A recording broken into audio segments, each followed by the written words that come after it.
நமக்கு எவ்வளவு சோகங்கள் வேணாலும் நடக்கலாம். அதை எல்லாம் தாண்டி நம்ம எப்படி வெளியில் வர்றோம் அப்படிங்கிறதுல தான் நம்முடைய வாழ்க்கை.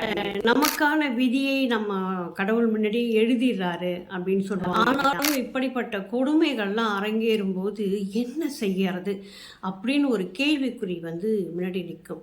இதையெல்லாம் தாண்டி தான் இன்றைக்கும் பலர் சிரிச்சுக்கிட்டு இருக்காங்க, வெளி உலகத்துக்கு வந்துகிட்டு இருக்காங்க, வெளியில் தன்னுடைய பெயரை நிலைநாட்டி கொண்டிருக்கிறார்கள். வெற்றி பெற்ற அனைவருடைய வாழ்க்கையிலும் நீங்கள் உள்ளே போய் பார்த்தீங்கன்னா அத்தனை சோகங்கள் இருக்கும். அதனால் சோகங்கள் எல்லாம் உடச்சி போடும். ஆனால் அதுலெல்லாம் உடஞ்சி போகாமல் மேலே வர்றதும் ஒரு பெரிய ஒரு விஷயம், ஒரு பெரிய கலை.